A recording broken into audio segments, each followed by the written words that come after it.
बांग्लादेश की पूर्व पीएम को लेकर बड़ी खबर है। शेख हसीना अब राजनीति में नहीं लौटेंगी। शेख हसीना के बेटे जॉय ने ऐलान किया इसका। शेख हसीना के देश छोड़ने के बाद बेटे का बड़ा बयान सामने आया है।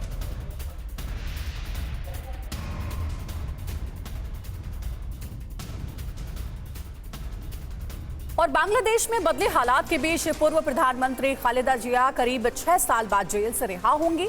इलाज के लिए उनके विदेश जाने की भी व्यवस्था की जाएगी। बेगम खालिदा जिया 1984 से बांग्लादेश नेशनलिस्ट पार्टी के अध्यक्ष हैं, जिसकी स्थापना उनके पति और पूर्व राष्ट्रपति जिया उर रहमान ने की थी। खालिदा जिया को भ्रष्टाचार के एक मामले में 17 साल की सजा सुनाए जाने के बाद 2018 में जेल भेज दिया गया था। खालिदा फिलहाल बीमार हैं और अस्पताल में भर्ती हैं। जेल से रिहाई के बाद अब उन्हें सेना की देखरेख में विदेश जाने की भी व्यवस्था की जाएगी। इसके संकेत खुद राष्ट्रपति ने अपने संबोधन में दिए। खालिदा जिया पहली बार मार्च 1991 से मार्च 1996 तक और फिर जून 2001 से अक्टूबर 2006 तक बांग्लादेश की प्रधानमंत्री रह चुकी हैं।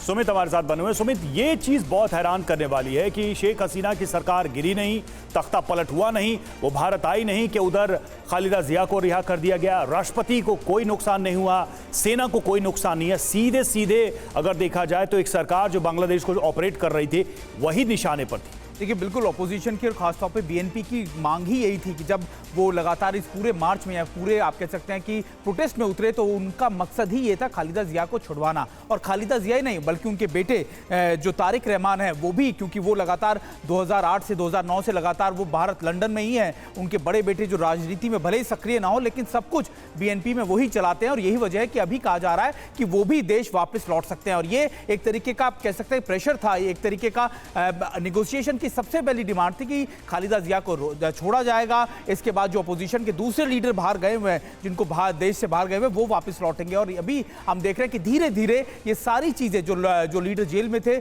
उनको छोड़ा जाएगा और अभी एक तरीके से एक कंसोलिडेट या फिर कोलिशन गवर्नमेंट बनाने की प्रक्रिया शुरू होगी। बिल्कुल सुमित, जुड़े रहिएगा हमारे साथ। देखिए, लगातार अपडेट्स भी सामने आ रही है जिस पर TV9 भारतवर्ष आपको हर जानकारी दे रहा है। बांग्लादेश में आज से खुलेंगे सरकारी दफ्तर, ये एक बड़ी अपडेट मिल रही है। और आज से निजी ऑफिस, स्कूल, कॉलेज भी खुल जाएंगे। बांग्लादेश में सुबह से खत्म हो गया है कर्फ्यू। तो ये कुछ बड़ी अपडेट्स मिल रही हैं बांग्लादेश की वर्तमान स्थिति को लेकर के। कहा जा रहा है कि आज से सब कुछ सामान्य रूप से खुल जाएगा। मसलन निजी ऑफिस, स्कूल, सब कुछ नॉर्मल हो जाएगा। और साथ ही बांग्लादेश में जो कर्फ्यू लगा हुआ था वो भी खत्म कर दिया गया है।